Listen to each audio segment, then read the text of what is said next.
से गज़ल timeless hits होते हैं, बहुत सालों साल बिल्कुल। चलते हैं। हम्म। आपने भी रिसेंटली अभी गज़ल काफ़ी की है और एक काइंड ऑफ ट्रेंड वापस आ रहा है गज़ल और नज़्म का।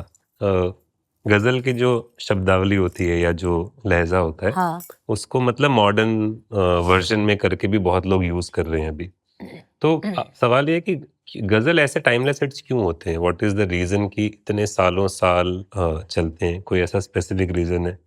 आई थिंक इन जनरल जो गज़ल फॉर्म है, क्योंकि पोइट्री की वजह से है। गज़ल तो बेसिकली पोइट्री है और उसमें जैसे एक मतला होता है, जो मतला कहते हैं, तो जो दो मिसरे हैं उनका जो रदीफ काफिया बोलते हैं वो सिमिलर होता है एंड का। और फिर हर शेर ज़रूरी नहीं है एक ही कहानी का है, it can be different also from the first one. और उसमें एक अपने आप में एक पूरी एक कहानी हो सकती है। और गज़ल इज़ ऑल अबाउट अदायगी। उस पोइट्री को आप कैसे कहते हैं, और अगर आप गज़लें शुरू से सुने तो वो मोस्टली रोमांटिक ज़्यादा होती है।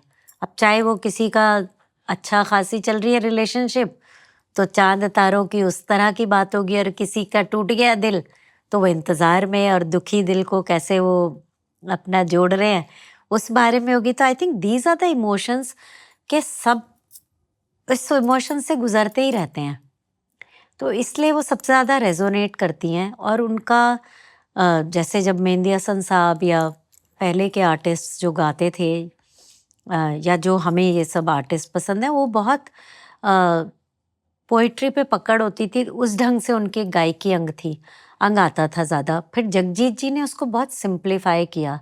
उन्होंने उसमें जो एक वेस्टर्न एलिमेंट लेके आए, गिटार्स की हार्मनी, कीबोर्ड्स का उन्होंने बहुत उसमें इस्तेमाल किया कुछ एल्बम्स में। That made it simpler for listening. आप देखो गज़ल बीच बीच में एकदम मतलब बैक सीट ले लेती है, करेक्ट, फिर 10 साल वापस आती 15 है। साल 20 साल, और फिर आ जाती है। It's the form. अब मतलब आप यही कहो, आप रीपैकेजिंग हो रही है उसकी।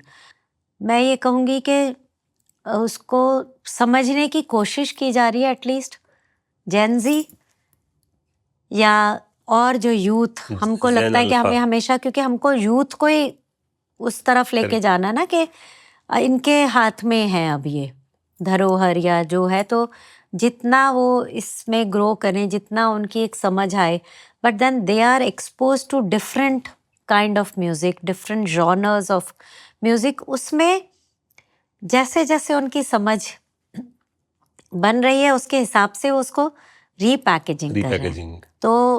तो वो it's a matter of reaching the right audience. जैसे मुझे लगता है कि बिलियंस हैं, हम बिलियंस में हैं अभी ना। बिलियंस के बिलियंस तो सिर्फ शोर शराबे वाला म्यूजिक नहीं बिल्कुल नहीं। सुनतेंगे। बिलियंस के बिलियंस सिर्फ शास्त्रीय संगीत नहीं सुनते, सिर्फ गजल नहीं सुनते, या ठुमरी या फोक।